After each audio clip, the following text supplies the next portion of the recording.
Hey everyone, welcome back to the Hood Table one more again. Thanks everybody for tuning in. Appreciate you guys hitting the like button, hitting the share button. Also, if you're new here, please feel free to subscribe to the Hood Table if you're not already an official hoodie. Now, as the title says of the show tonight, we're going to be having a special guest who is here with me. A special guest who will remain, we're going to keep their name out of the interview um, because this is we're going to be speaking about some ongoing things that has to deal or pertain to court as well. So this is really going to be a very sensitive topic that we're going to be discussing tonight: how to deal with hurt and betrayal when it comes to family or family members. And the person that I have here with me, they're actually sitting right next to me. So as you can see, it's just me on the screen. So they're not even virtually on the screen with me. They're sitting right here with me. So if everybody again could please like and share the video. Hey, Very Carrie, thanks for tuning in, love. You had a really great show earlier, by the way. But yes, we're going to be talking about how to deal with family hurt and betrayal from our special guest. She's going to tell us a little bit about what's been going on, her story.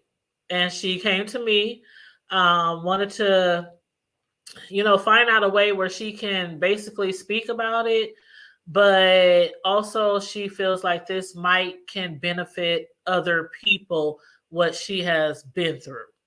So I would introduce you by name, but we're going to keep your name private. But thank you for joining me today. How are you doing today? I'm okay. You're okay. Hey, Deanna, thank you. That's my moderator. Make sure you guys share the video out. Hey, Pandy. Yes, make sure you guys share the video out and like the video. And let me know if you can hear us really, really good, okay? My moderator, Deanna, please make sure you can hear us really good. Okay, so you have been dealing with a lot lately over like the last what, like 8 months? It's been since March. Since March, so March, April, May, June, July. Yeah, it's about that long, almost going on a year, pretty Yeah. much. You want to tell your story of what you've been going through or what you've been dealing with. So I'm a basically it's going to be more of us just having a little discussion, not more so of a interview, but we're just going to be talking back and forth. I'll ask you a few questions. The chat, please feel free to comment in the chat or feel free to ask questions if you want. And if she feels like answering some of the questions, then she will answer some of the questions. And Deanna, if you see any trolls in the chat, please block the trolls out, please, and thank you so much. So let's go back to, we're going to be discussing a family member that you were really close with, right? Yes. A male family member that you Yes. grew up with. Tell us a little bit about the backstory of y'all relationship before we get into what happened recently. Well, he's a cousin. We grew up in the same house together, and he always had my back and always had his back. And I helped raise him in the house that we grew up together. They And said they can barely hear you, so you um, gotta speak up a little bit.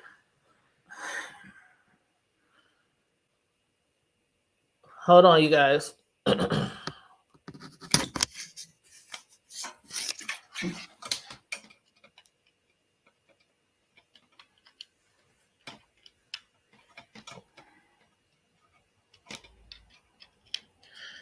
Okay. All right, just talking to that. All right, let me know how she sounds now. So yeah, just talking um, oh, he's a family member. We grew up in the same house together. I helped raise him with the other cousins and sibling cousins and stuff in the same house. Um, every house I lived in, this family member lived in the house with me. If he didn't live with me, he was there every day, all day. He was welcome to come to my house 2, 3 o'clock in the morning. He we was just close. He was who I called if I had a problem, and I was who he called when he had a problem. So yeah, y'all were really really close, and you kind of helped. You was kind of like a mom to Yes, him growing up, right? yes, So, and we're really not going to go too far into the situation of why you were there in that position, because that's a whole yes, nother show, and we don't want to bring too many people, yes, into this story. But so basically, you guys were really close. You were like always had his back, he had yours, yes. and y'all spent a lot of time together He because was y'all were family. he was my cousin. Yeah. You have cousins. We all have cousins, and we all hang out. But that was my cousin. Mhm. I used to. That was mine. That's Mhm. my cousin. He's other people cousins, but the relationship that we had, that was my cousin. Mhm. You Mhm. know. So, and you had mentioned that it wasn't uncommon for him to come over late at night, or, uh, I mean, you guys were really, really close to the point where I think you had told me before that he even had a key to most of the residences where you live. Yep, he got a key. He could walk in. He could sit outside my house whenever he wanted to sit outside of the house. Some of the times the kids were like, this person is sitting outside. I'm like, oh, we okay. That's our protector, Hmm. And come he was welcome to come anytime, any day, and sleep at the house if you drunk or have cocktails, play cards. Like I said, that was my cousin. Hmm. Hmm.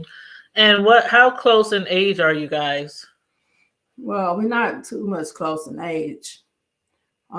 He's way younger than me, Hmm. Hmm. and I'm the oldest girl cousin Hmm. out of the family with him. Okay. Being that you say you were kind of like a mom to him, kind of helped raise him. So I take it that he probably had a lot of respect Yes, for we you. had a respect for each other. Hmm. Hmm. Okay, well, that's a little bit of the backstory of our guest and the particular family member that we're going to be discussing this evening, regarding being hurt and betrayed by family. So let's bring them up to speed and take us back to March. Take us back to March of this year, when the situation occurred that you were hurt and betrayed. And take your time with it because I know it's very sensitive. But yeah, take us back to just go throughout the whole day, leading up to what happened. Well, there really nothing particular happened that day. Um, it was about 3 o'clock in the morning. A particular family member texts me something, and anybody that know me, I don't keep my texts. I read it and I delete it. And so, a few minutes later, that family member called and was like, they needed a pain pill. And I was like, well, come on, I'm at the house. I'll leave the door unlocked. Come on. Because it wasn't nothing for that person to come to my home Right. or we hang out at that time. So um, he ended up calling, said he was outside. So I got up and went open the door. And uh, as I opened the door, my porch light was on. And he mentioned to me, he's like, why you got your porch light on? Turn that light off. Something that he ain't never said to me before. So I turned the light off. We made little jokes and stuff before he got to the house. So as he came in the house, it was something about his spirit that made me feel like something ain't right with him. Hmm. When he entered the house, the smell on his body, the smell of it smelled like crack cocaine, rubber, and cigarettes all in one. The smell on his body. His eyes was bloodshot red. It's like a I just opened up the door to a demon in my house. Mm. I never felt this way with his presence. And it So you never seen him like that before, looking like that, or I never if I seen it, I never paid it attention. But as far as when it's me and at this time and present, no. hmm. And let's make it very clear that this person next to me does not do drugs. But like a lot of people, especially if you're born in the hood, raised in the hood, you know that smell. It's just like marijuana. You know what it smells like when you're around it. So Yeah. go ahead, go ahead. Well, so the vibe I got and the way he was looking and acting, I was like, okay. He like, where that pain pill? So I gave it to him. So he went to my restroom.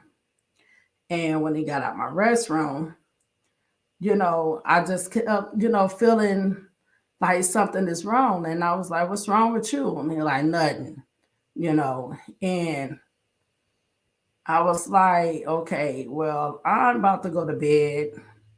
So you need to go on the leave because I got to go to bed. I got to keep, the grandkids in the morning, just kind of brushing them off because I knew something wasn't right, you Mm-hmm. know. So he was like, man, go to bed. I'm just going to sit here. And I was like, oh, yeah, I need to speak to you about something. Because later on that day, a friend of mine had told me something that this relative had did to her.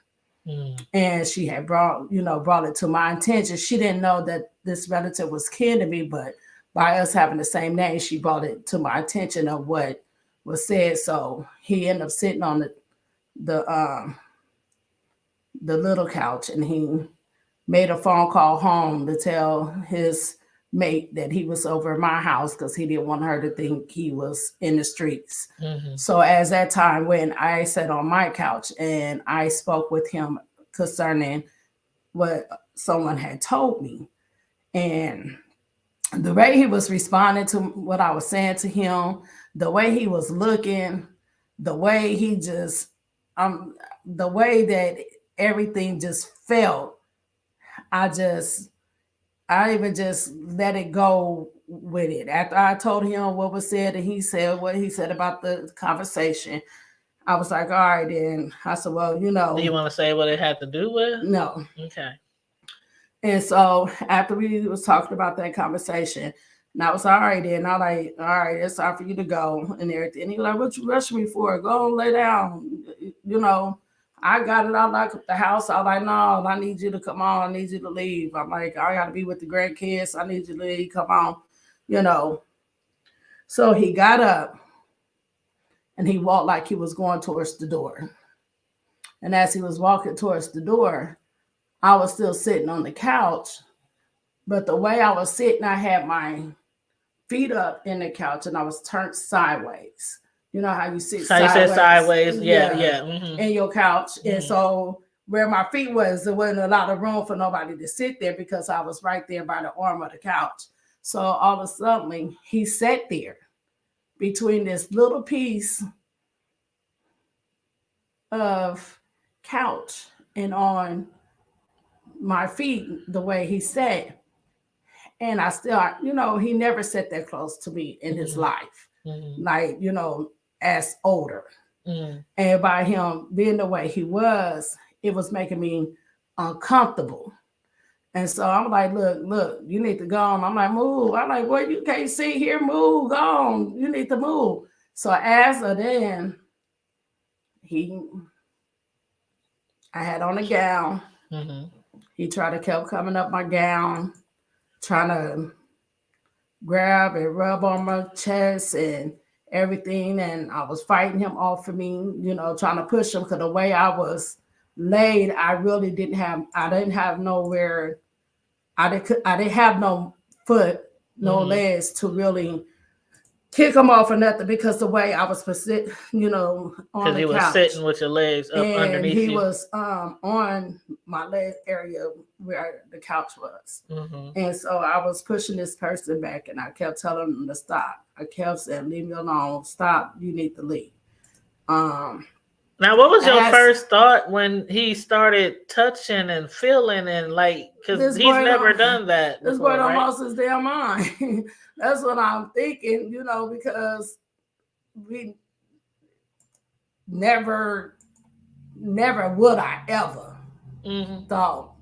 And so as he was making it more, he was being more and more aggressive. He was putting all this body weight on me. He was pushing more. He was pushing up on me to try to stop me from him touching me. The more and more I'm going farther down to the couch because the way I'm sitting, the way I'm laying on the couch. Hmm. And he's constantly just, forcing me. And I don't know what this man was on, but it felt like I was trying to fight 10 demons off of me. Like 10 people was on top of me, and I could Wow. not get him off of me.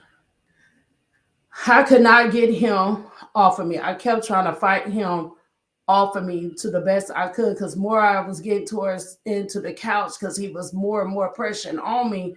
My hands was even kind of limited to on where I could stop him from trying to touch. Mm. And so in my house, I have a round dish at my table. I keep a pocket knife there. Hmm. And I was thinking, like, maybe if I could just get to this pocket knife. But the way he was on me and the way I was pressed down on the couch, I wouldn't have been able to reach that far to the table. And I kept saying, "Get off of me." I'm like, "Boy, I'm your cousin." He was like, "You ain't my cousin today." What? And he was just all over me, like all over me. I thought He said, "You ain't my cousin today, today." he said, "You're not my cousin today." And I just knew as I couldn't stop him no more because the way his body was on top of me, the way he was laying on me, I couldn't stop him. If he would have raped me, there was nothing I could have did because the position I was sitting in and the position I was in as he was kept pressuring Hmm. pressuring me and trying to touch me and getting, pushing his body weight on me. And like I said, it felt like 10 people was on me. Hmm. So I lay there and I said, "Lord, he's about to hurt me. He's about to hurt me." And for I don't know what it was, Tanya, but once I said it, it seemed like something just released him up off of me. Hmm. Hmm. It's like something like he just climbed off of me like, you know, like something touched him or I don't know what it was, but as I said it, something just brought him off of me. Hmm. When he got off me, I took I ran to my door as fast as I could. I opened that damn door. I grabbed him and I like get the out my house. I took him. I pushed him out my house, and as I was getting him out my house, he had the nerves to smirk and laugh and giggle about it, like Mm. like like he just like it was Like it was funny. something that he meant to do, No, or like, like she finally got me out of her house. I don't know, but the smirk, like she really put me out of her house, or something. I can't explain it, but it was more like the smirk. He looked and smirked and smiled and like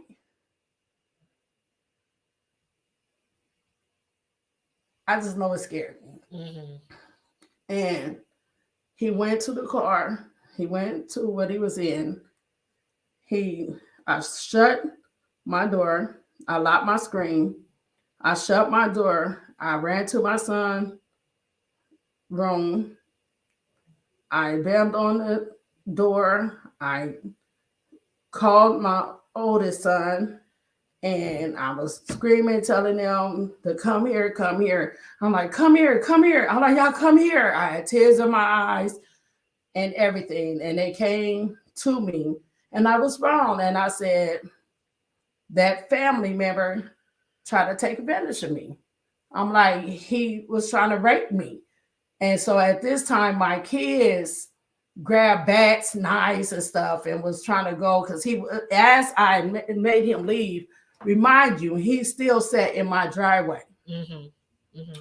And I told my kids, don't go out there. I said, because this family member is known to carry guns. Mm-hmm. And I don't know what he was on, but I didn't want him to hurt my kids, you know. Right. So as he was still sitting in my driveway, he was testing me. Mm-hmm. And in these text messages, he was telling me how he was going to drag me, how he ain't never seen nobody run as fast as I did to get away from him. Mm-hmm. In this text message, I even told him then, this is me. I'm like, this is me, cousin. I even addressed again who I was, you know, because the cousin I know would have never hurt me like that. Mm-hmm. But that cousin that came to my house was not my cousin. I don't know what drug or what he was on. Later on, I found out they called it something called wet or vomit fluid or whatever. Oh, yeah. And I found that out later. And he still had time. He sat in my driveway and he texted me, telling me what he was going to do to me, telling me how he was going to drag me, telling me how he ain't had nobody run as fast as I have away from him. And I have the text messages right here. Take your time. Take your time. In the text messages, y'all was going back and forth, and you was trying to say, "Why would you do this? I'm your cousin," you know, stuff like that. And he did say, "I ain't never seen nobody run from me that fast." He also said, "I was going to kill that laugh out loud pussy real good. Hurt that pussy, laugh out loud."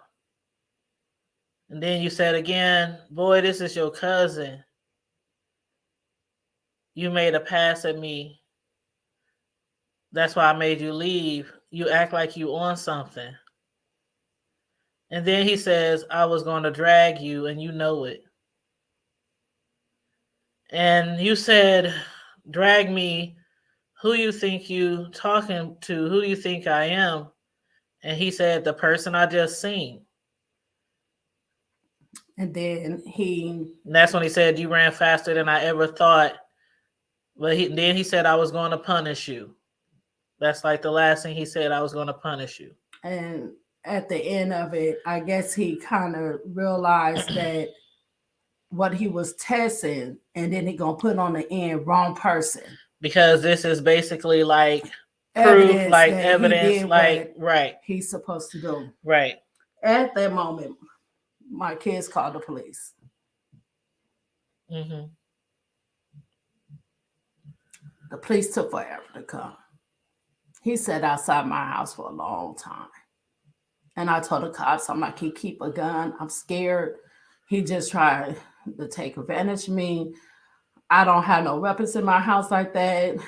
I need somebody to come. The cops didn't come. They didn't come. They didn't come. He had a long time to sit out there, text me, smoke whatever he was smoking on in the car, sitting in my driveway, just like he was a king or something. Like, I'm this big bad man. Yep, I did this, and let me show her who I am because I'm just sitting here. He wasn't worried about if I was gonna call the cops. He wasn't worried about nothing because he know that playing the cop thing ain't what we do anyway. Mm. But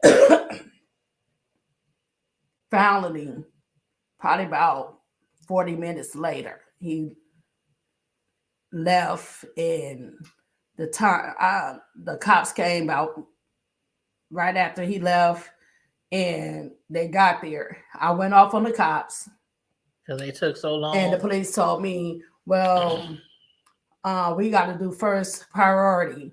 And if you would have told us that he was trying to kick in your door or trying to come in your house or something like that, then we would have came. But we got to do first priority call. I said, just by me telling y'all that this man just tried to rape me wasn't good enough. Like, that wasn't good enough for y'all to come, out here telling y'all that this man keep a gun on him and that this man is on something. That wasn't good enough for y'all to come to help me. Wow. When you called, did you tell them they was outside? I wonder if Yes. that's why they was like, well, I told him that he the was still threat in my is, yeah. driveway. I told him he's still in my driveway. He's threatened me through the text message, talking about what he was going to do to me. I told him everything. So you didn't know if he was going to try to come back into I the don't house. know. Yeah. I don't know nothing because the fact of, I'm looking through my windows at this time, I'm looking through the windows. My kids, they mad because they wanted to go out there, you know, and the cops didn't come. And then when they came and I told them what happened, they asked me, did I want to press charges? I told them, not now. I did. Mm-hmm. I said, because that was not my cousin. I said, that was not him. I said, my cousin would never hurt my cousin, mine would never did that to me. He would have never did that to me. And that's what hurts so much because not mine, not my cousin, you know. But Not the somebody drug that you was that cousin, close to. Yeah. the drug cousin, I don't know that person. Mm-hmm. And that's why I didn't press charges at that moment. I wanted to give him a chance to go home, sleep it off, and everything. And I wanted to talk to him about what he did to me 1st. Because some people don't give you them chances. Some people just throw you underneath the bus. But I knew that wasn't my cousin. And I wanted to see if he understood what he did. Right. So 3 days went by. You just don't play that. Keep talking. At this time, I didn't even want to tell nobody in the family because I didn't want nobody to go back and say something wrong, say I said something that I didn't say. I didn't want nobody to worry him that I had talked to the police. I didn't want nobody to tell him anything. So I didn't tell nobody but certain people in the family. I wasn't even going to tell my own mother.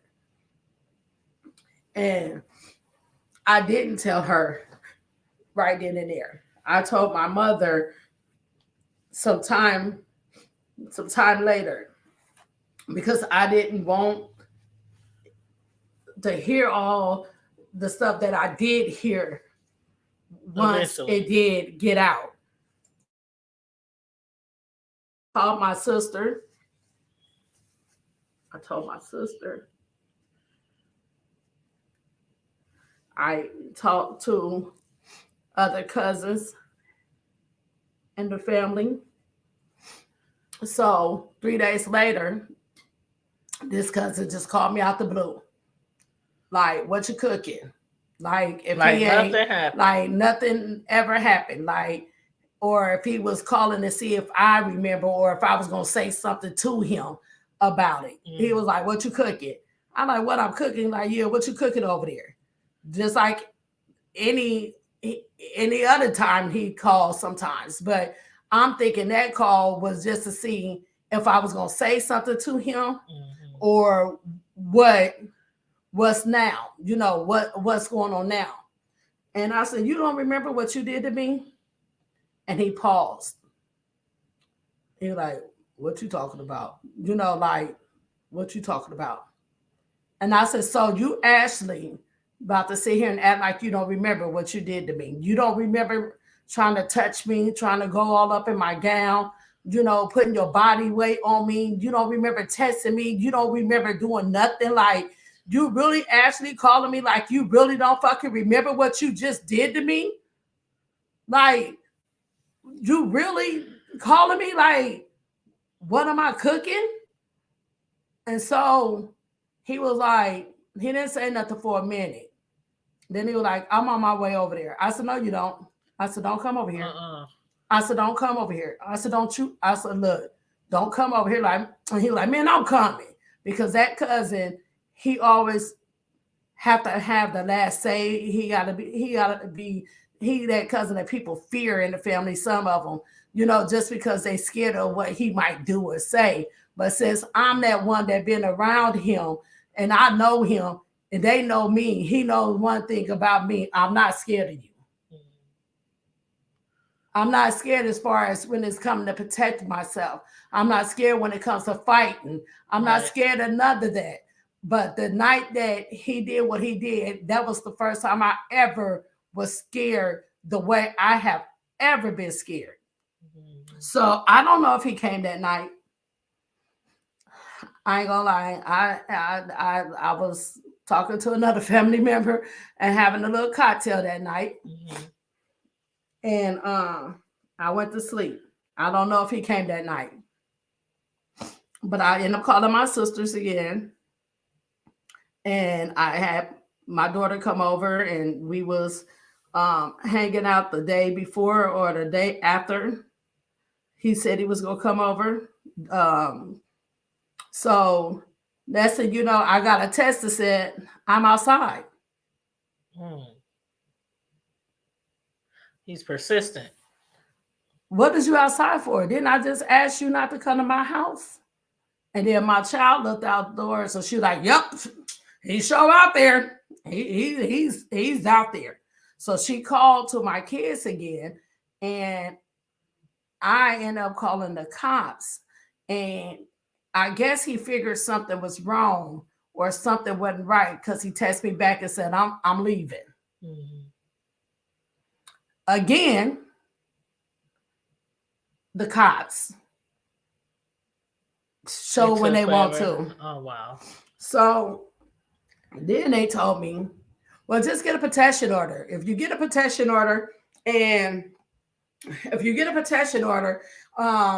and then you call us and tell us, then we can do something. But until then, we can't stop him from pulling up in your driveway. He's not hurting you. Just a bunch of bull crap. So I know police officers, I'm real good friends with police officers. And so. Well, it doesn't sound like they there to serve and protect. No. At all. They weren't trying to help me at all. They looked at me like, he didn't rape you, so what you worried about? That's how I got the thing. But long story short, he kept coming by my house. It was times I sit outside in my driveway, have me a cocktail. He'll pull up behind me like we cool like that again. Like as ain't nothing happened. And I was scared as hell to get out my car to even run to my house. But then I knew I couldn't sit in my car and fear that this man would try to walk up to my car, hurt me, do anything, because I didn't have really nothing to protect me. So my gangster came out. I went and got a protection order. I called some real cops. I'll call some real cops that know me. Go get a protection order. I had the cops even buying stuff for my house so that he wouldn't be able to kick in my door. Then they buy you one of those something like something you put under the door handles so that he can't enter into my home. I went and got a protection order. And that's when he understood things just got real. Right. And while I went to go get that other protection order, he already had warrants for his arrest for another protection order that somebody else put out on him. And he already had another warrant for some other things that he have done. So when he seen the protection order, he automatically figured it came from me because of the fact of me, I Cause told because him he what he know did what and happened, whatever. right? So when he found out that there was a protection order, which that wasn't my protection order, that was the protection order that he must didn't know that he had on him, but the one that he seen wasn't mine. So then that's when family come in. And this where it takes a turn. Did I just rush up? Yes, go ahead. Take a break. Take a break. She's gonna go to the restroom, and so let's give her a few minutes. If anybody got any questions or if they want to ask, feel free to drop them in the chat. And while she's going to use the restroom and take a breather right now, because this is the story doesn't just stop with being hurt or assaulted by a family member, but it goes into the reaction from other family members in the family. Reactions that can divide a family.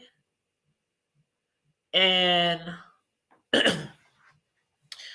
I know a lot of people from growing up. I grew up in the hood, as most people know, the hood table. And I know a lot of people who have had people in their family do things like that and worse, and it gets swept under the rug, or people try to make excuses for that person, and the victims have to continually deal with or see that person all the time at family functions, birthdays, holidays. So it can be really traumatic, for the person who was actually hurt. Yeah, drink some water and take your time. But yeah, our guest is back and she's gonna speak again shortly. But everybody, please make sure you liking and sharing the video. And thanks everybody who is joining us. I see Soul Sister, Pandy, Very Carey, Sislo. There's a lot of y'all in here tonight. So thank you guys for tuning in. Here's the mic. Okay, so we're back. Now you said after the restraining order, after that's basically when it kind of hit the fan. Once he knew that you had put a restraining order on him, so he wasn't too pleased. I take it. Well, the protection order that he seen that was on the Oh, that's right. That was it for was not somebody else. mine. Okay, But okay, he assumed that it was me. okay. That's right. So he went to the family because, like I said, I didn't tell the family. I wasn't telling the family until I got the protection order. Till I got everything situated on my end to protect me Mm-hmm. and my kids. And so then here comes his mother. Then here comes sister. Then here come other aunties and people that didn't have nothing to do with it, don't know, still don't know what they talking about. Here come all everything. So the mother, Rich, you know, she was my cool one.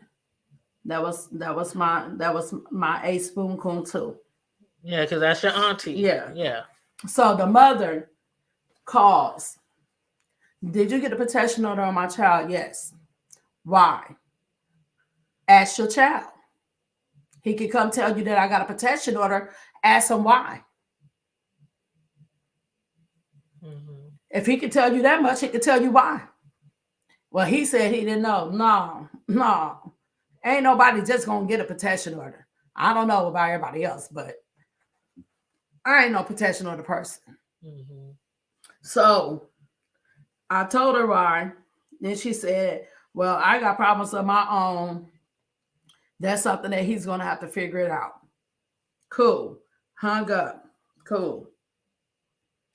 Next thing you know, he back. Mm-hmm. So he comes Back. back. Was it at night again, or just during the Night day, and or? he's a night hawk. He always been a night hawk. He always been my night cousin. He always been my night cousin. That ain't too much that man do in the daytime. Mm-hmm. He black. You ain't gonna see him. You know, he ain't nothing too much he do in the daytime. He's that night one. If you throw a party, he's coming at night. We playing spades at night. If we do something, he's invited. He's coming at night. It ain't too much often that you see this cousin out doing a date with everybody. You might. Okay. But so now he's pissed. Got a protection order. I ain't do nothing to her. I ain't do nothing. So this is what it is. This is what it is. She lying. I ain't do no. What would I do? What would I look like doing something like that? Here come all this and all of that. And anybody that knows me knows I don't get protection orders. If I want to fight, we gonna fight. If I win, we gonna win or lose. I don't do protection orders.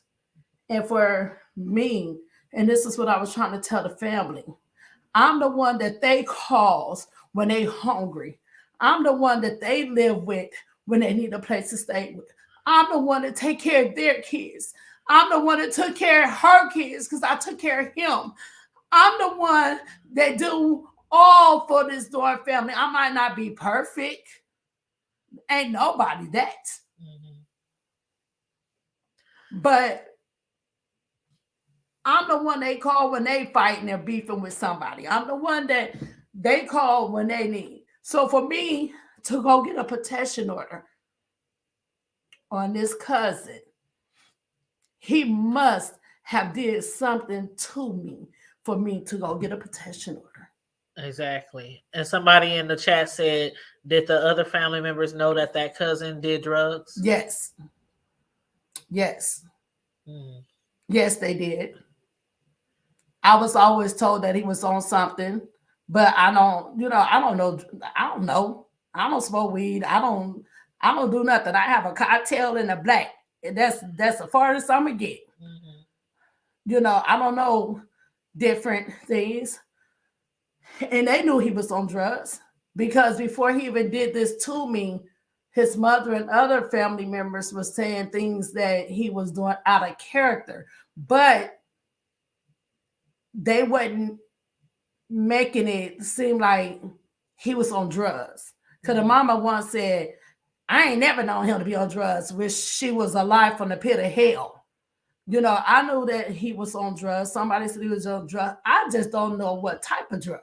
Right. Because everybody take different things and everybody body react different. I know people smoke weed and can't handle it. I know people that do crack and look the best crackhead ever in the world. And then you got some that can't. So I the never functional knew. Crackhead. Yeah, that's what they call them. I never knew what kind of drug he was on. But out of all the things that he was doing or how he was doing, me, out of all people, that's what the family is mad about because they like, he would have never did that to her. Because of the type of relationship we have. Y'all was really close, like best friends kind of, as you know. That was my son, that was my son, that was my cousin, that was my all. And everybody started feeling like he wouldn't have did that to her. That's her. That's her. Now he could go out there and do everything that everybody else is still doing. He's still doing stupid stuff. And he could go out and do everything to everybody else. And they can deal with that.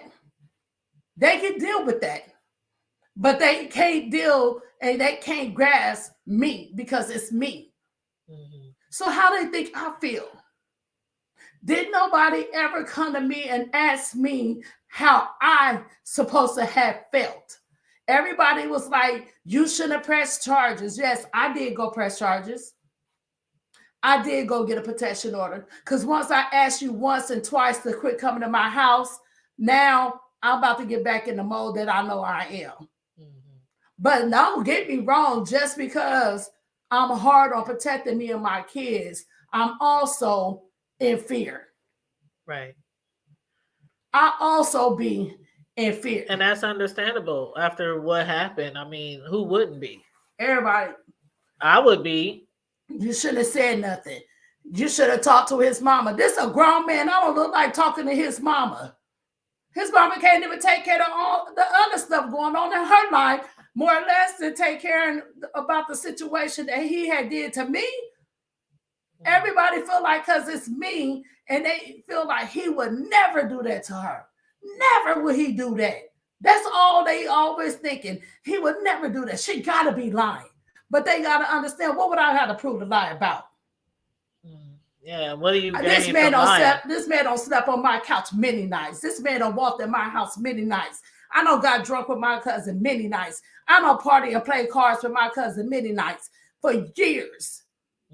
So all of a sudden, out of all these years, one day I just decided, oh, I'm gonna say he tried to touch me. He tried to take advantage of me. Out of all the years, out of all the years, I just woke up one day and said, hey, let me lie on him. Wow. So so a lot of the family, I'm not gonna say all, but a lot of um, a nice sum of family members didn't agree with you pressing charges on this individual cousin, not only because they just because how close y'all were and how tight y'all were, you helped raise him, whoop whoop whoop. He's done lived with you before, been around your kids. I mean, y'all just real tight, cool, close cousins. But is that the only reason why they don't want you to press uh, charges? Is because they just don't think he would do that to you? I don't know. I think they don't want me to press charges because they don't want him to go to jail. And see, that's the thing. He gets away with a lot of stuff.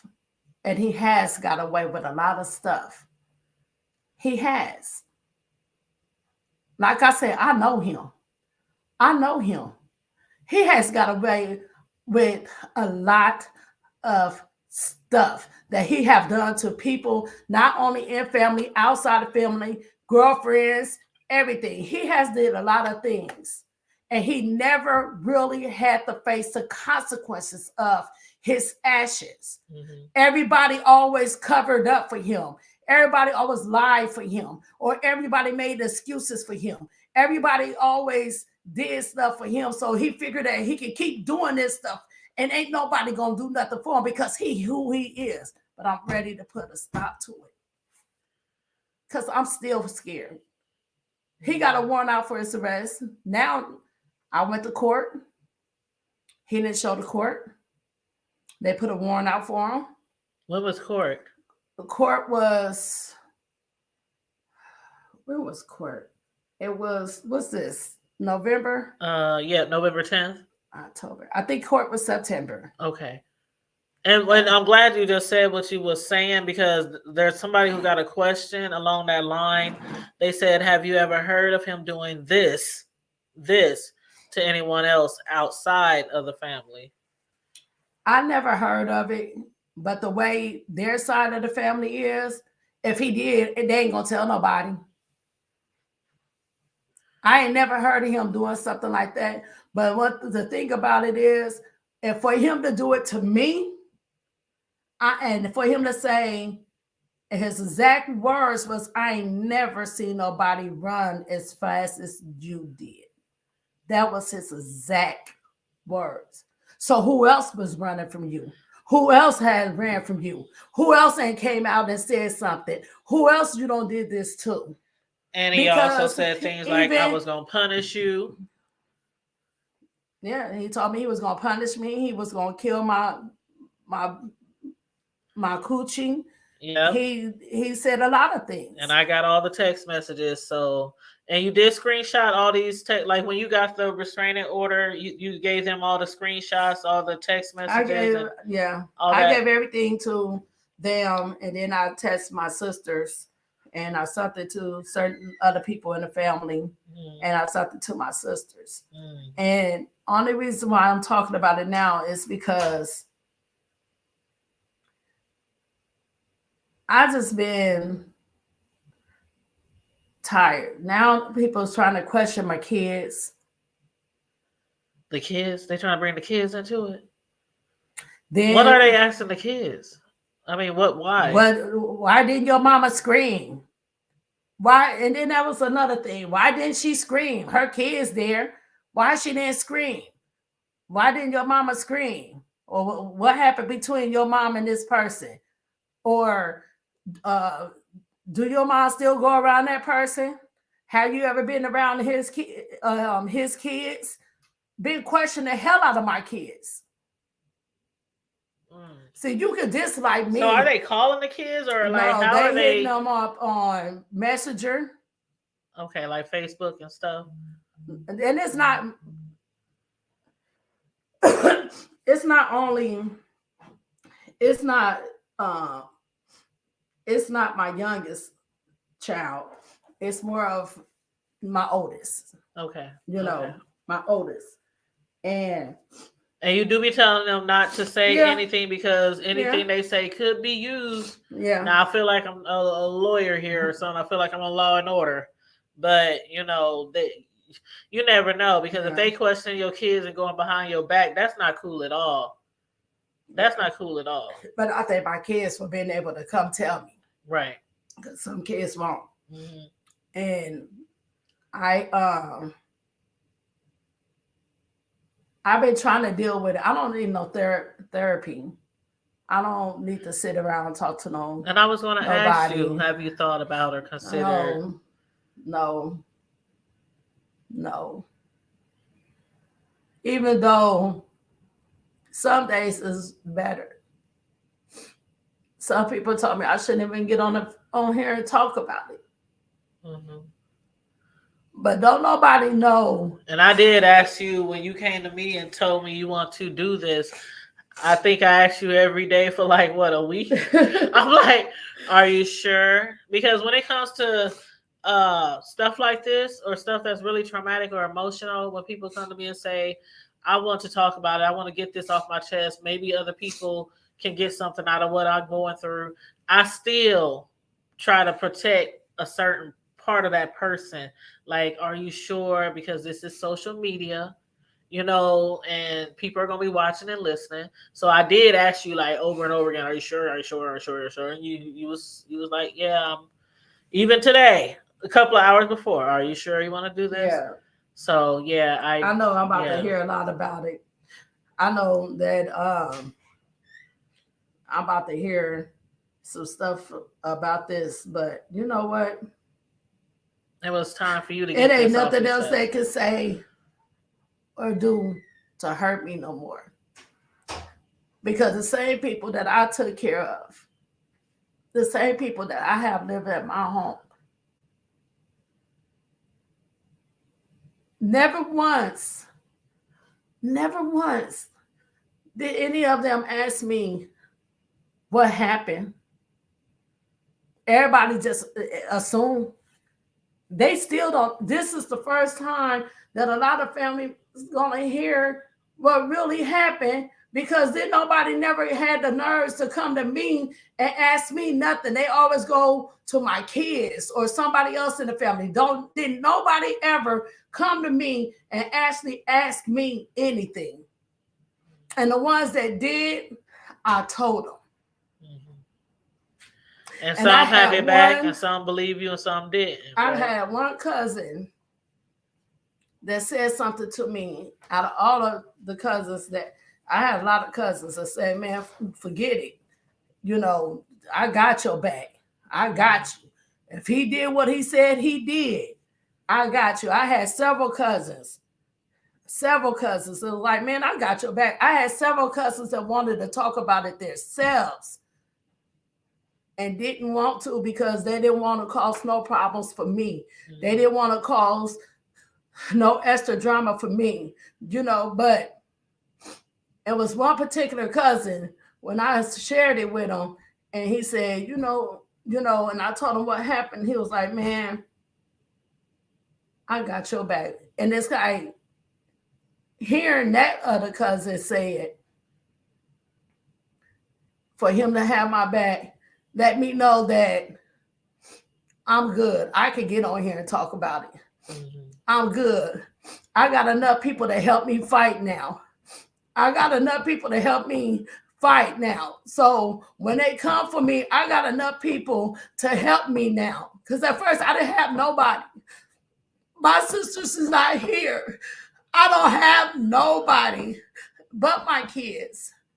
And I ain't gonna never put my kids in those situations where they have to fight for me because I don't want nothing to ever hurt. I don't want them to get hurt in the process. Nothing. Which is one of the main reasons why when they go behind your back and ask you why you didn't yell for your kids to come upstairs in the middle of the night, it was because I didn't want him. I didn't yell for my kids because that wasn't him. And I know he keep a gun. I didn't want my kids to startle him. I didn't want them to scare him. I didn't want them to come up on him real fast and he had to make a fast movement and grab a gun. I don't know if he had a gun on him when he did it. I don't know that. But I know he keeps a gun.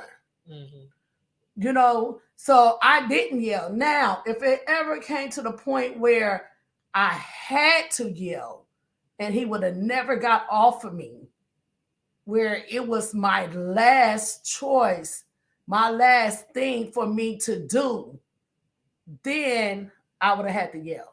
Mm-hmm. Yeah. I would have had to yell. I would have had to bite the bullet and hope that if he would have jumped off me or they would have came and we could have tackled him or whatever the case may be, then it would have been so.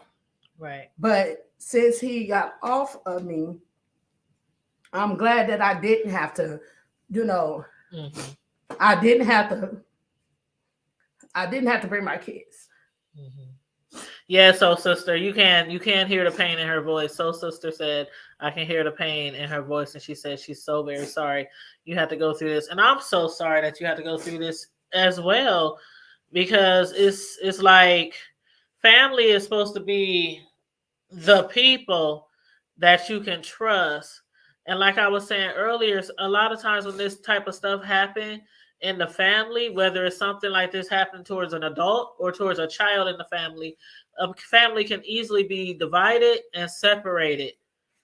Because especially if it's the person who's doing the assault or whatever is that type of person who always try to they always try to make people believe them, or they can always get people to believe them, or they always, what am I trying to say? They're not always believable, but they're persistent into, like, how some people are, I ain't do that, I ain't do that, on that rah type of stuff, like, I ain't do that, I ain't do, she lied. There are people who do those type of crimes, and they are very persistent and aggressive to prove their innocence. And so some people is like, oh, well, if they acting all like that, they couldn't have done it. Why did and then it's like family can be easily divided. Like, well, I believe him, I believe her, I don't believe you. And that can be very, hard to deal with. The thing about it, I don't have a reason to lie. What came for lying? Because I didn't even want to do this show. Look how long it been. And it's not like y'all had issues before then, right? No. Okay. He was just at my house a couple of days ago. Before then. Oh, no, you're fine, Copper. He said, my apologies for asking questions. You are fine. Ask questions, you guys. He was just at my house a couple of days ago. Mm-hmm. Before then. Mm-hmm. He comes to my house all the time. And then I kept hearing people say, girl, you crazy. You didn't have no business open the door for him at that time of the night. Oh, that's right. You did tell me that. He come over to your house at 3 or 4 o'clock in the morning. You crazy as hell.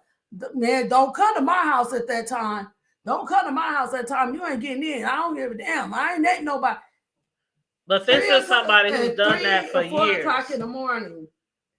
If it's certain people that knock on my door, because the person that said that to me, if he knocked at my door at 3 or 4 o'clock in the morning, I knew something is wrong. I know something ain't right because you're not knocking at my door at 3, 4 o'clock in the morning. Mm-hmm. Now, there is some people in my family, they knock at my door at any given time. I'm like, hold up, I gotta have somebody over here when y'all come over because y'all strange. There's some people that you just don't let in your house, and Right. Family or there's not. some people, family, friends that you just don't let in your house. Not by yourself. Or sometimes not even with people. You can't have everybody at your house. But this wasn't no tip. This wasn't just an average person. Mhm. And I didn't have people in You my know, family, cousins, this ain't no come average over late at person. night, You like know, 1, 2 in the morning. sometimes at that time we still kicking it with the Right. family. Family, we throw a party or barbecue or something. It'd be 2, 3 o'clock in the morning. You still kicking it. Some people can't make it home. Some people don't want to be at home. Some people we just chilling. And I be chilling with my. That's what I said. I chill with my cousin all the time. He comes and I'm like, "Is that you pulling up in the driveway?" And like, yeah, I'm like, you coming in? No, I'm just sitting here. And I'm cool. I roll over, go back to bed. Don't think nothing of it.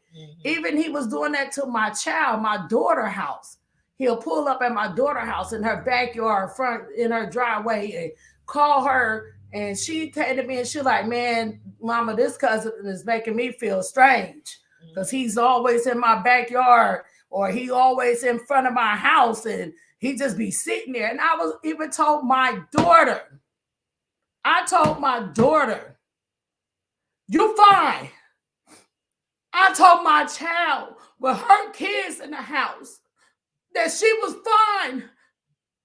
I said, that's your protector. He ain't gonna do nothing wrong. So if he's sitting in your backyard, don't worry about it, baby. Go to bed. If he's sitting in your driveway, baby, don't worry about it. Go to bed. I told that to my child. So why in the hell will I lie on this cousin? My child stay alone with 2 babies. I gotta get to her. I ain't around the corner. And I told her when she came to me, because she was scared. She was like, it scares me, Mom. It scared me that he's sitting out there. It scares me. And I told her, baby, don't worry about it. Because all my life, that's what he have did. That's the relationship we have. And I told her, I said, that's your protector. He ain't about to let nothing happen to you. Go to bed, girl.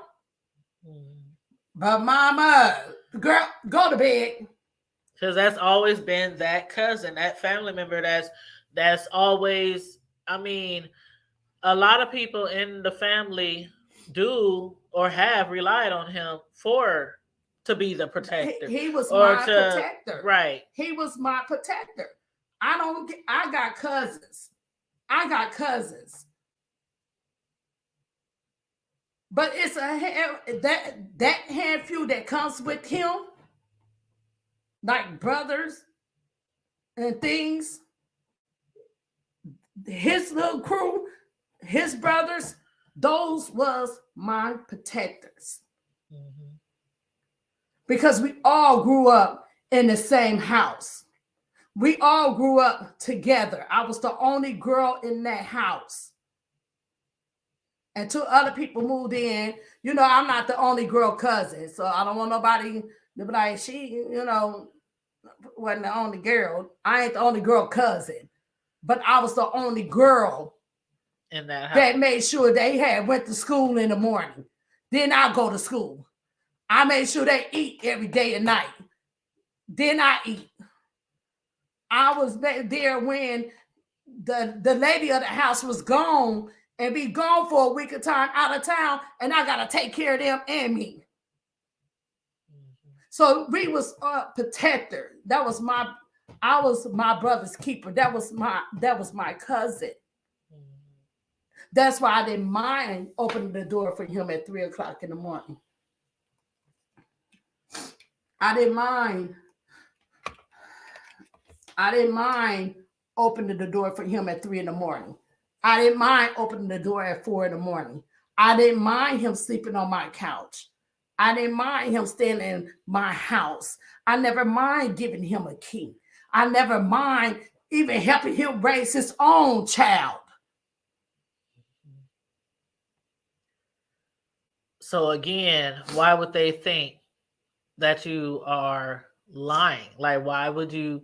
What are you gaining? What are you getting out of That's what this? I'm trying to figure out. What am I gaining? I ain't getting no money for this. I don't get nothing but tears. And even I if he don't, gets locked up, I even mean, if even with that, it was like, I don't even want him. I didn't even want him to go to jail. I just wanted him to get help and get off them drugs. I wanted them to take and make him go get off of drugs. You know, I didn't even want to see him behind the bars. You know, I just wanted them to clear my cousin up so I can know my cousin again. Because I do miss my cousin. I do miss being around my cousin. I do miss picking up the phone and calling my cousin because that's my cousin. That's all I had for a while. He seen my struggles. He seen my days. I seen his struggles. I seen his tears. I seen everything. If nobody else have, I did. So why? What would I have to gain? What actually would I have to gain from that? For me to say he hurt me. Mm-hmm. And it still bothers me. And that's why I'm speaking out, because it still bothers me, because sometimes I be thinking he watching me. Sometimes I be thinking when I be seeing lights pulling up in the driveway, it's him. He don't change locations on where he live. He don't change vehicles. He never knew I knew, but I do. Because even everybody in the family was talking about, he don't even go over her house no more. He don't even deal with her. He ain't been over there since he did that. You a lie? Because he came to my house in the truck when he first did it. Then he came back to my house in another truck within transit. So don't tell me that he ain't never been back to my house. Because if he never been back to my house, how I know he have another vehicle that he didn't have when he did what he did. And you still think he might be coming around? I don't put it nothing past it. And about this restraining order, did they ever serve him? Yes, he was served. Okay. And he was supposed to, after they served him the protection order, they served him the protection order from me and somebody else had a protection order on him. I don't know what the other protection order was for. They served him in the midst of him going through a crisis in his life. So after he got done going through that crisis, they was supposed to arrest him after he left the hospital for him having the warrant for what he did to me. Right. But he ended up leaving the hospital without them knowing. So they wasn't against able, doctor's orders. Yeah, against doctor orders and I guess police, I don't know. So he ended up leaving so that they wouldn't arrest him, so he could go, so that he can, go to jail behind what he had did. So, like I said, so they did serve him the protection order. He has not been around as I have seen. He hasn't came around. He has not called. I don't care what family is too much saying, because I'm like, I don't throw him to the side. It is what it is. You're just basically dealing with the ones who believe you, the ones who got your back. And some of the other ones, they believe me, but they just so scared. They want to be followers. Like if he can cut somebody. The other ones, they somewhat believe me, or they do believe me, or they act like they do when they ain't around him and his other side of his family, like his mom, stepdad, or all of that. When they ain't around them, they blowing my phone up. What you doing? Why you ain't came over and visit? Girl, you could have came over. Girl, nah. Well, what you cooking? Like they ain't said a damn word about what had been going on. Mm-mm.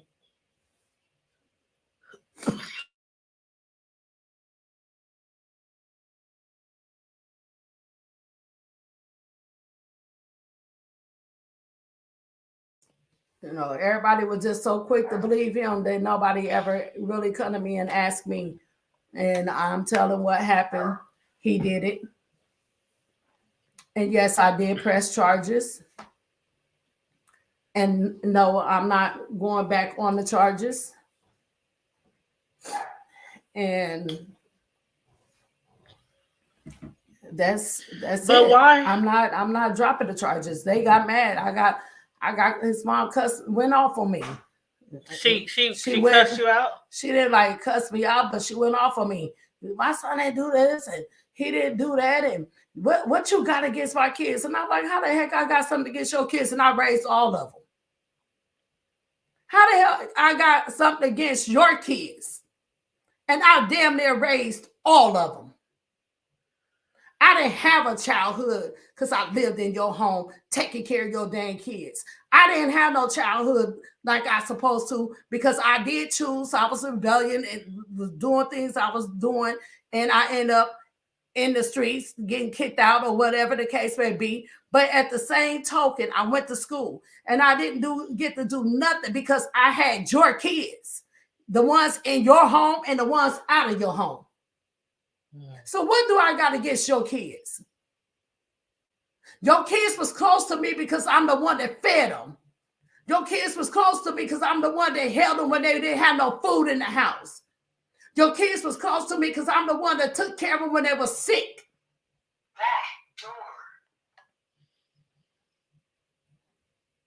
Your kids was close to me because I was the only somebody that stood up for your kids, even when everybody else was mistreating your kids. And you had the nerves to ask me, just because I said that your son did that, you didn't ask me what exactly did he do. I even said I had text messages. Do you want them? She didn't want the text message. She didn't want to hear what I had to say. She just wanted to say what he didn't do. And then you had the nerves to ask me what I had against your kids. Your kids. Those my kids. If you want to be technical about it. You caused me to take care of them kids. You caused me when them kids giving you problems. You caused me when them kids is out of control and you need help. And you gonna think out of everybody that I could have blamed, I would have blamed him. And be lying about it. Ain't got nothing to gain from it. Let me look at some of these comments in here. Now, Copper4638 says he doesn't accept accountability for his actions.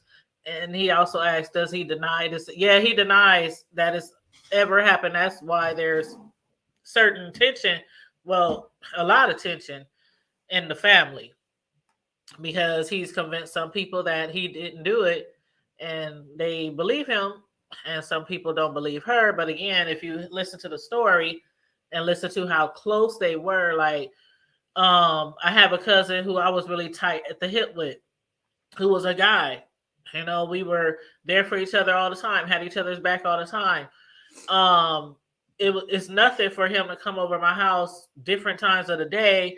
I mean, when you have cousins, sometimes your cousins are actually are more closer to you than your own siblings.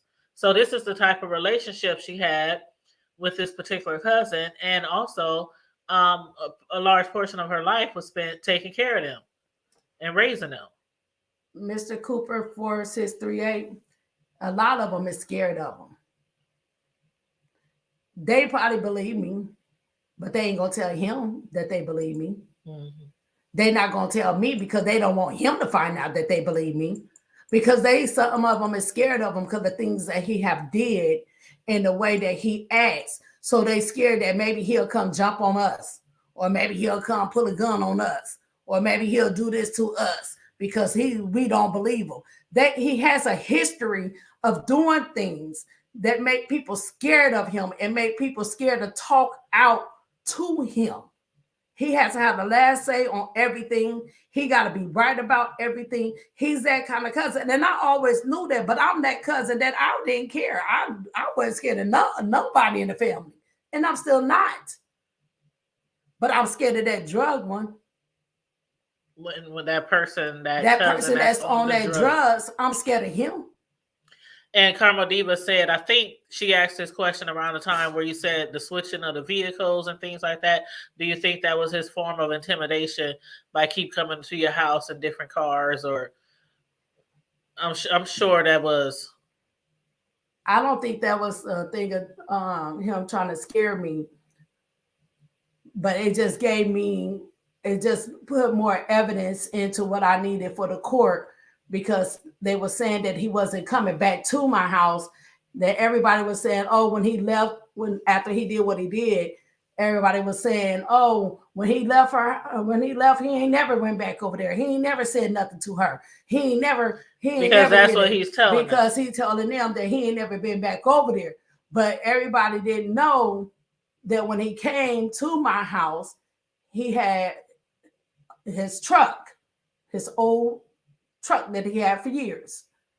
But then when he was coming back to my house, he was in another truck with entrances. So that's why I was saying, that's why I'm telling my side of the story, because y'all don't know what he was doing. And if he never came back to my house, how did I know he had another truck with entrances on it? I don't be around him. I don't know. I don't go where he at. I don't go to other family house. I don't go with family houses that's mutual on a situation that deal with him and me. I don't even go over their house because I don't even want to bump into them at their house. So I stay from over there. So how would I know that he got another vehicle with entrances on it if he never came back to my house after that night? And my question is, why don't the police just go pick him up? Like what has to happen for this to go to the next step? Because you didn't press charges, you didn't got a restraining order. Or him to hurt me or me to hurt him. So they're not gonna like pick him up and bring him in for questioning. They've been knocking on the doors, and that's what's pissing his mother and everybody else off, because they've been knocking on the doors. They've been going for him, but they was like they couldn't just go up in the house and get him. But then when we went to court and he didn't show, they said it was gonna put a bench warrant out on him, where they could have went up in the house to go get him. Right. But when they went to get him, he had moved. Okay. And then at one time he had left the hospital against doctor's But orders. see, he left the hospital for doctor orders. That was before the bench warrant. Oh, okay. That was before we actually had to go to court. So when we went to court, and then the thing about it, the people didn't even tell me. They didn't even tell me. The prosecutors were supposed to contact me and tell me when he had court and everything. Didn't nobody tell me nothing. Didn't nobody even tell me he left the hospital. Didn't nobody tell me nothing. Didn't nobody tell me absolutely nothing. Didn't nobody tell me nothing. Only way I end up finding out is because people in the family talk, and they talk to other people in the family, and them other people in the family, they talk. So I end up calling the detective that was supposed to be handling the stuff for me. And I asked him, why wasn't I informed? And he was like, because once he went into the hospital, the case went from him to somebody else, because he was the detective over it. Why, I don't know how he explained it. But even when they went to somebody else, you could have called and gave me that person's name or something, or told me something. Y'all could have said something so that I would not think that this man is in the hospital or he's somewhere and he could be watching me walking out my house. So he was out on the street and they never said anything. And nobody said nothing. My son dog barking at 3:30 in the morning and running to the front door, running around the house and acting all crazy sometimes in the middle of the night, and it scares me because I don't know if it's him outside of my house. The dog started acting weird. Certain days The dog, like last night, the dog barking. It's about 3:40 something in the morning because I looked at the time because I want to sleep. And I'm like, Anthony, get your dog, you know. And so I telling them to get the dog, and he's like, I don't know what's wrong with him. And I'm like, well, see what's wrong. So the dog ran to the top of the stairs, run out the door after, he opened the door, the dog ran out in the yard, stood tall, barking. Then he went to a piece of paper or something that was on the ground, and he was smelling it like if somebody dropped something. And at this time, I went and got my protection because I'm like, why is this dog doing this? And it ain't the first time he has did this, but and that's the hours. Those the hours that he be around. And I think if he is coming around, he's probably coming around because he figured she don't know where I stay at. Intimidation, like somebody said. Yeah, she don't know where I stay at. Like Carmelita said. Now I could go around because she can't send the police to my house because she don't know my address. Or I don't know if he in the same car, truck, but he feel like he gotta step over me now because he don't move, and he thinking I don't know where he's at. I don't know exactly what house he at, but I know what area he's at. But and ain't nobody else gonna tell you nothing or tell me nothing. So I don't feel safe. I just don't feel safe until I know that he's behind bars. I'm not worried about everybody else. I'm not worried about the other family. No, I'm not worried about them doing nothing to me. I'm not worried about them running up on me. I'm not worried about none of that because they know their boundaries. But I am worried about will he ever try to hurt me again? Especially and if he's still doing drugs. If he's not coming in my home when I leave here, is he outside? Will he shoot me to keep me from talking? Will he hurt me? I sit in my car sometimes and I have to try to get the kids, like, make sure y'all open up the door because sometimes I don't even want to walk in the house. I just grab myself and just run in the house. It's just like I don't never know the what if. As long as he's out here and he's able to get to them drugs, you'll never know what a person might do. Right. And and because of that, the way that you feel about that, not knowing the unknown, is he here? Is he there? Police haven't been able to pick him up. The family don't seem to understand or take in your worry, your fears, because it wasn't them. And if it's not them, if it's not a lot of people who go through things like that, other people never understand. They don't even get the gist of it. They can't comprehend, what how people really feel when somebody attacks them. Right. They don't. They'll never get it until it happens. And those kind of things I don't wish on nobody. And Pandy said, and I think we answered this question, but just in case, she said, has he ever been questioned?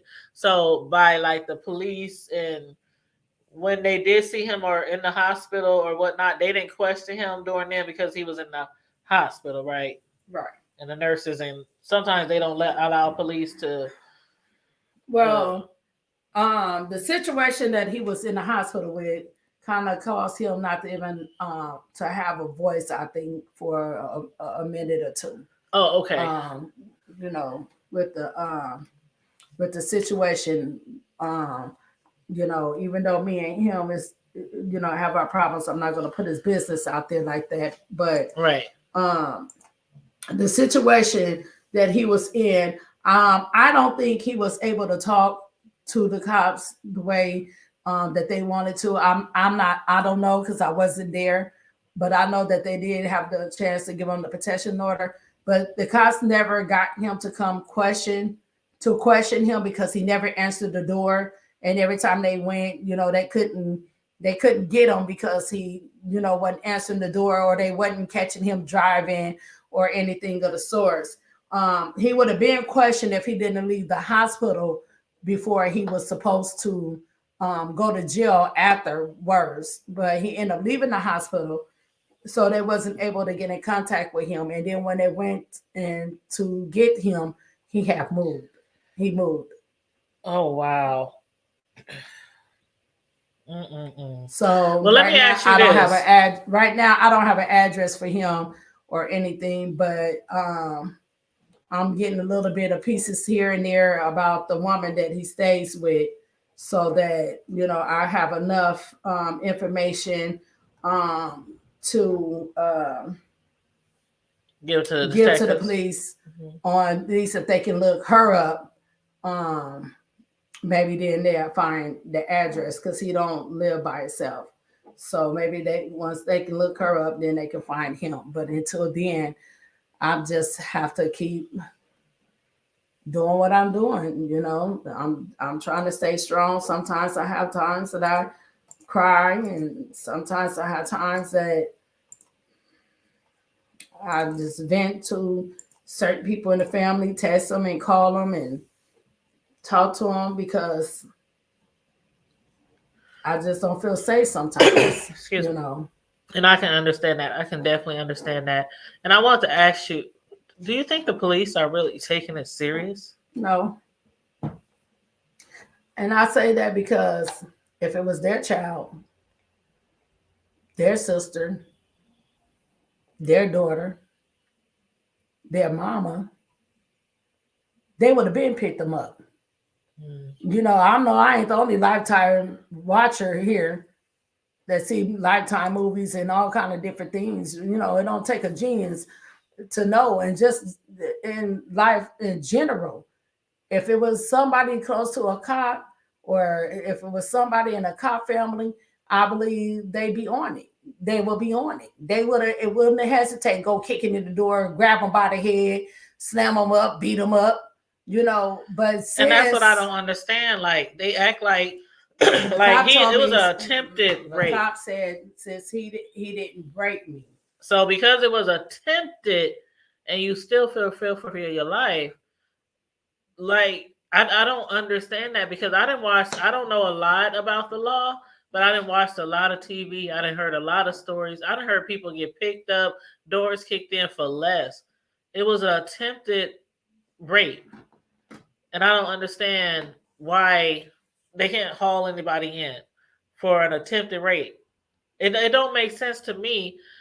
I don't know if anybody's watching who might know more about law or might be an attorney or something like that, but an attempted, like if you attempt to rob a grocery store, you can get hauled in. Mm-hmm. If you attempt to break into somebody's house, you can get hauled in. And see, that's what the cop was saying to me. The cop said, "Well, if you would have told me that he was trying to kick in your door and break in your door and all of that, we would have came over faster. But we got to take But it had first already happened. we already got to take first priorities. Wow. We got to do first priorities. But go get a protection order. That's all we can tell you. And then you call us back over here and say, hey, I got a protection order on this guy, and he's at my door, or he's sitting outside of my house. And I said, what the heck is that going to do anyway? Because if he come and y'all come and he ain't here, y'all can't arrest him. Until, Right. like I said, I know other cops. And them other cops said, this is what you do. Mm-hmm. And I followed every step. Well, thank goodness it was some cops that had your I back. followed every step. And then he asked me for the cops that came to my house so that he could check that situation. Mm-hmm. So and he's not only a cop, he was a lieutenant. Oh, okay. So he asked me, do I have the report number? The people that came to my house, he said, I handle them. Mm-hmm. He said, but you listen to me. Mm-hmm. And that's how I end up doing the things that I did, as far as pressing charges, getting the protection order and everything. And that's how the family was mad, because they felt like I should have just talked to him about it. I should have pressed charges. he would have So never they hurt think that would me have and all solved of that. And everything, it just would to have have solved a nothing. conversation. It would have solved nothing because that what they failed to realize. I did talk to him. Mm. See, that's what I'm saying. I'm telling my side because they was like, well, you should have just talked to him or told his mama. First off, he grown. I don't need to tell his mama. But second off, which I failed to realize, I did talk to him because I could have pressed charges this that night, Mm-hmm. but I wanted to talk to him first. Mm-hmm. And then they kept saying he didn't come back. He did. Yeah, because you had to call the cops a few times Because he came because he back. kept coming back. And he did. But of course, he's probably telling the family, the other family members, that it's not true. He ain't seen you since then. And Soul Sister number one show, she said the theme for women today is gun practice and self defense lessons. This will help you feel better and more in control. I agree. I agree. I actually advocate, like y'all have heard me say on here many times, that I advocate for women to have weapons because, and not just in a situation like this, but you don't never know. Somebody walk up on you, try to steal your purse, take your car, try to assault you in the dark, catch you slipping, walking out your house. I mean, I truly believe that women should have weapons. I really do. But a lot of women are scared, terrified of guns. And the thing about that, what I recommend is, like Soul Sister said, if you are terrified and scared of guns, go to gun practice. You can find anybody to teach you how to use a gun. A lot of those places, they have intermediate classes, beginner classes. They will train you on how you can protect yourself and make you feel comfortable around your gun. Well, I have protection. Yeah, you do now. When that Yeah, first when it happened. first happened, I didn't have nothing. I just had whatever we had in the house. But I have protection. I say, like I said, I went back to that old me. Mm, I'm not scared to protect myself. But sometimes you can't make it to your gun. right. Sometimes you can't yeah. make it to your gun. Sometimes you could just walk out your door, and if a person is right there, you can't scream. Because I could, even though I didn't have a gun that time, I had pocket knives, I had bats, I had knives, I had other little different things. But sometimes you can't make it to that. Correct. And so, with that being said, I'm protecting myself. But at the same token, Mm-hmm. until it happens, people don't understand how scared I really was. Yes, I really was. And then the cop was like, once that's what they said too. Once I got the protection order, once I got press charges and everything, that the cop came back out. The cop that came back out gonna say, well, this is what you do. Now that you got a protection order and everything going on, now only thing you just do, just like, hey, he's on wet. He's on wet. You tell them that he's on wet, we coming. they said if they hear that he's on that drug, that specific drug, yes, they coming. They on their way. We coming. We gonna come when we hear you say, but wow. You can't come when I said that he almost raped me.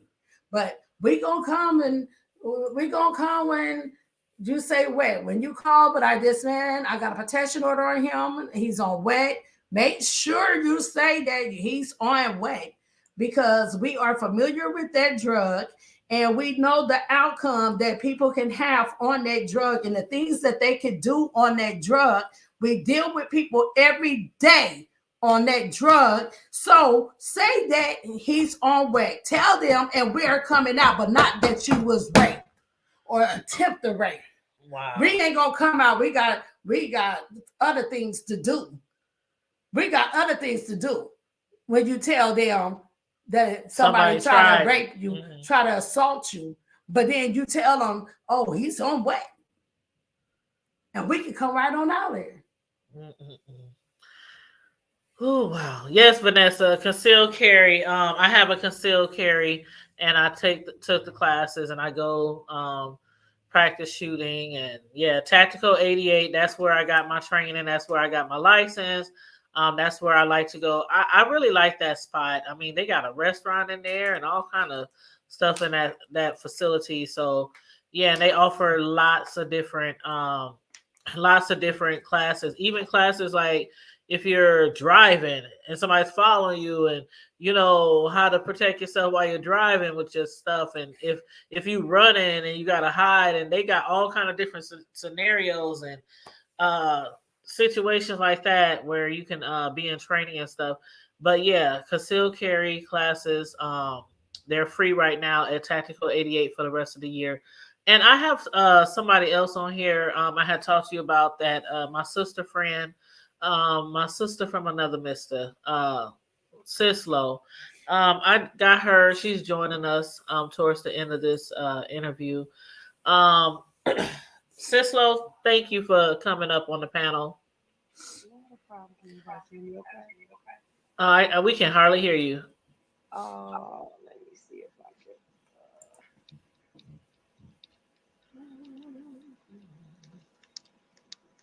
I don't know And what's. the reason why I brought you on here before, I've been knowing you for a long time, and I know that you are somebody I can depend on when it's sensitive subjects like this, to try to give some words of encouragement. Um, even though you ain't the first lady anymore, you still my first lady, girl. So I know that you are, you have some type of compassion for things like this, and I think that it would be great for you to, you know, speak to our guests. Well, I appreciate that. Can you hear me? Yeah, we hear you a little better now. Okay. I did turn my volume all the way up, but I guess, yeah. Well, first of all, let me commend you, my sister, for having the strength to go forward. Hmm. Let me commend you because this is not it's a sensitive subject, even if family members were not involved. Right. It makes it that much more sensitive when family members are involved. And in situations like this, sometimes you feel like, you know, that it's an isolated incident, that it only happened to you. Hmm. But let me encourage you by telling you, you are not the only one. It's not you.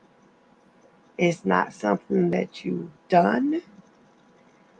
Um, there's no signal that you sent out, no scent that you gave off, no way that you looked or anything like that. You did nothing wrong. And unfortunately, this is more heard of than people understand. I myself have been through situations like this. I myself have been disowned, dismembered by family members because I came forward or I spoke up on a number of things.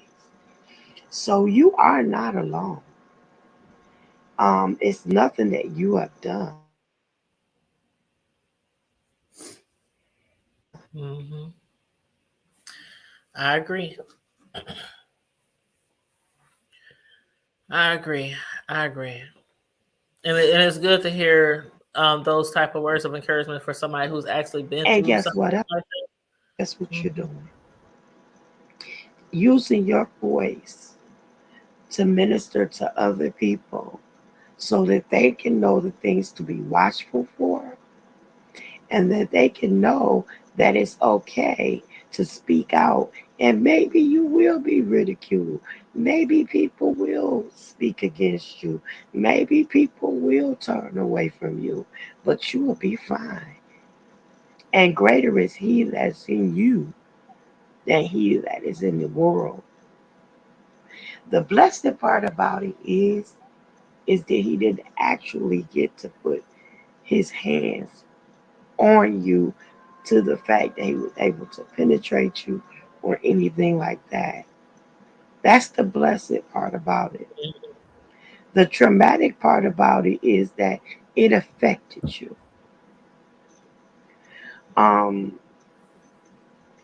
it would be, my advice for you to, if you haven't already, talk to somebody. Not that you are like in need of any because of any mental disorder or anything like that, but so that you won't encounter one. Sometimes it's good to just release and get someone that specializes in helping you to minister through this thing. Mhm. Um, don't feel bad about anything that you've done. You've done what you had to do, and from from the things that he has said or that you have mentioned that he said, that wasn't his first time doing anything like that. And if you had not said anything, it probably would not have been his last. And there is no telling who could have really been hurt, like traumatically hurt by his actions. Whose babies, whose small children could or could not have been hurt by his actions or the actions of people like that. And now people know what symptoms to look out for because you rose up and you did something about it and didn't sweep it under the rug. Just earlier today, I was looking at I always watch this young man um Atlanta street interviews, and one of the young people, he interviews homeless people on the street, and he always asks them, what led to them being homeless? How did they get in that situation? This one young lady was 36 years old, and she looks like she's 66. And he asked her, why are you so aged? You're so young. Is it drugs or? She said, probably just life, some of the things I've been through. Then he said, well, what mental disorders did you have? She said, I'm special needs, but I don't like to talk about it. I'm embarrassed by it. And she said, life was really good for me while I was living with my grandma. It was like heaven. And then he asked her, will anything happen to you while you were young? She said, yeah. I woke up and my uncle was on top of me having pleasures with me. Oh wow. And, and when I told my grandma, he said, did you tell him? He said, yes, I told my grandma. What did she do? She beat me with hangers and extension cords and told me to shut up, and I Oh was no. 9. So the people removed me from the house. And then when we got to court, they told my grandma that I could come back home, but my uncle couldn't stay there. And she left me where I was so that my uncle could come back home. See, that's that stuff I don't like. Right. And Mm. she said, I've been on the street ever since then. But see, things like that is the reason why people don't speak out when things like this happen to Right. them. Exactly. But Mm. because you have the strength, my sister, to allow your voice to be heard, do you not think that God is going to look out for you? The Bible says that after we have suffered a while, God is going to come through and He's going to bless you and give you everything that you need and your desire. So I don't know if it's okay, but if it's okay with you, Tanya and the young lady, if we pray before it, Ooh, yeah. Absolutely. What's up? is is that okay? Is that okay? Yes. With okay. Yes. Yes, that'll be fine. But I just wanted to say something real quick. Hmm. I didn't. Some of the other comments I see, or um, someone address something that I just see. I didn't say no names because names don't need to be given. Mm-mm. And I came because I wanted people to hear my side of the story. And if the family members had a problem with me being on here saying anything about what I'm saying, they could have been a man or a woman enough to come and ask me before it became this far. I don't feel bad about what I said because it's the truth. I don't care about who get mad. I don't care about what's else going to be said. I'm not caring about nobody else's problems towards me no more. I did this because I needed to do it. I did this because until it happened to a person, they would not understand how I feel. And some people it has happened to, but everybody is different. Everybody carry and go through things differently. So yes, I will take that prayer. Okay. And after this interview, I'm about to walk with my head up. That's right. That's right. And that's Hmm. what you are supposed to do.